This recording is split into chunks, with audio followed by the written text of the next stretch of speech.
bom dia. Olá, bom dia. Terça-feira, 15 de novembro. Acompanhe as notícias desta edição do Jornal Visual. O Senado aprova a tolerância zero no consumo de álcool para quem dirige. Inclusão social. Uma novidade pode ajudar os deficientes visuais a ler em inglês. E ainda, as notícias dos Jogos Parapan-Americanos. O Jornal Visual começa agora. O único em rede nacional que você assiste em Libras. O Senado aprova a tolerância zero no consumo de álcool para quem dirige. Pelo projeto, quem for flagrado bêbado ao volante vai responder por crime, mesmo sem causar acidente.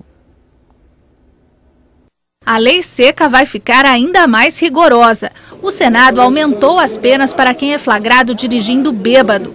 Mesmo sem ferir ninguém no trânsito, o motorista está sujeito à prisão de 6 meses a 3 anos, além de multa e cassação da carteira. A punição aumenta em caso de lesões graves e gravíssimas. Se causar morte, o condutor pode pegar até 16 anos de cadeia e a pena pode aumentar em mais metade do tempo se houver agravantes. Por exemplo, no caso do motorista dirigir um caminhão de carga ou sem habilitação. O Supremo Tribunal Federal, em julgamento recente, tomou decisão parecida, mas que vale apenas como jurisprudência e não tem força de lei.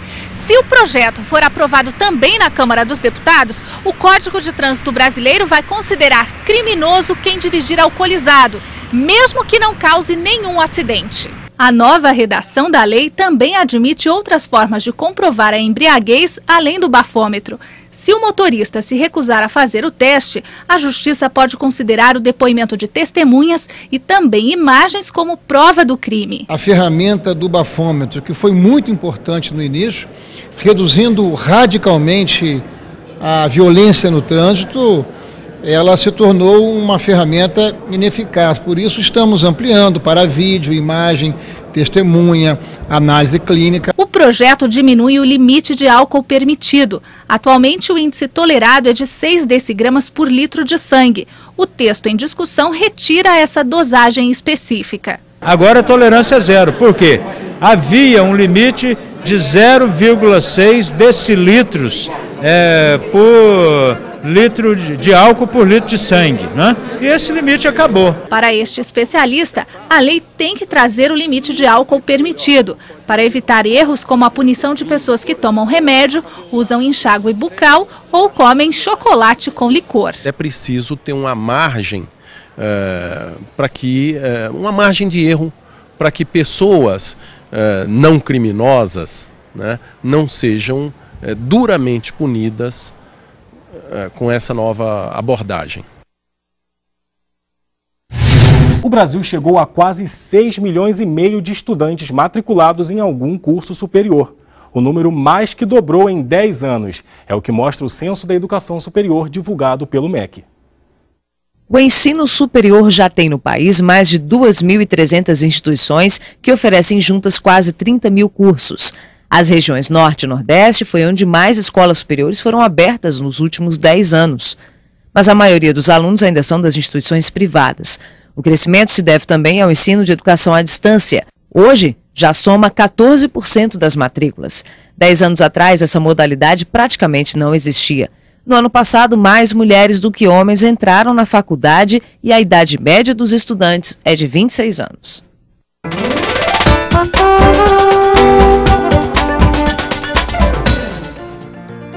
Quiosque,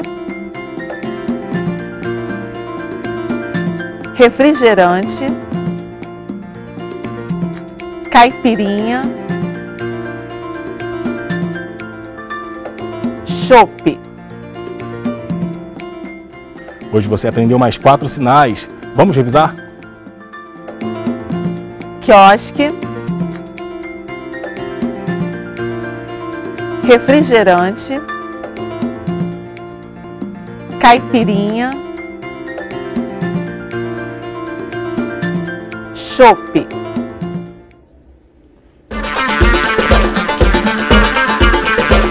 Olá, eu sou Sara Bentes, tenho deficiência visual.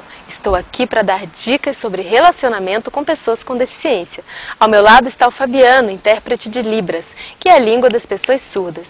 Se você quiser ajudar uma pessoa cega ou com baixa visão, pergunte primeiro se ela precisa de ajuda e qual a melhor maneira de agir. Se for guiá-la, não a puxe pelo braço ou pela bengala. Ofereça o seu braço para que ela sinta por meio dos seus movimentos as subidas, descidas e outros detalhes do caminho. Cuidado ao guiá-la por passagens estreitas e com obstáculos na altura da cabeça. E você não precisa gritar, pois a pessoa cega escuta. Converse normalmente e aproveite para descrever os lugares por onde passarem. Isso ajudará a se sentir mais integrada no ambiente e na sociedade.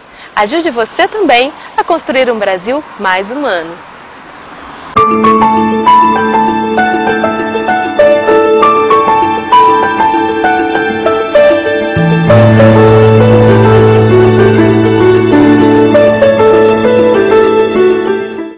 Quase 3 milhões de brasileiros têm algum tipo de deficiência visual, segundo o IBGE.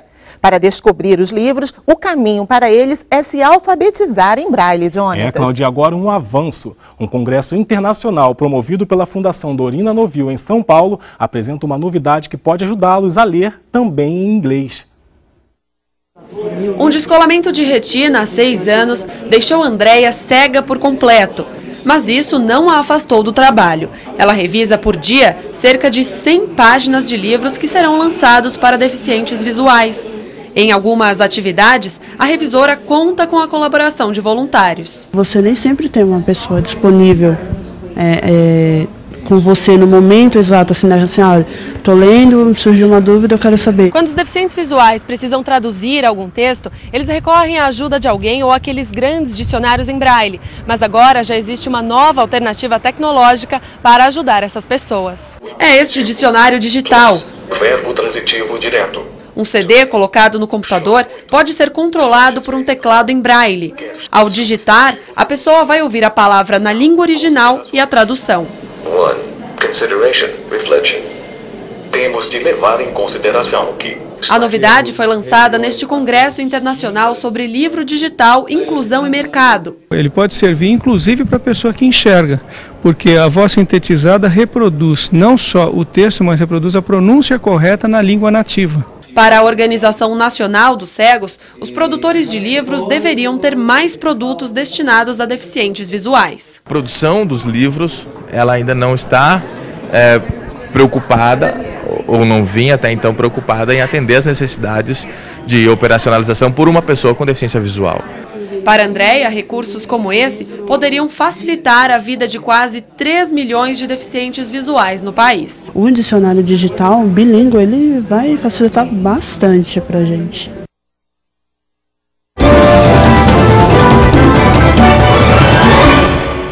Localizada no oeste do México, na área do Oceano Pacífico, a 1.600 metros de altitude, Guadalajara é a segunda maior cidade do país, com 6 milhões de habitantes em toda a região metropolitana. De acordo com especialistas, Guadalajara é a segunda cidade do continente com a maior previsão de desenvolvimento econômico, perdendo apenas para Chicago. Fundada por espanhóis em 1531, a cidade atrai turistas principalmente pelo seu belo centro histórico, com catedrais do século XVIII.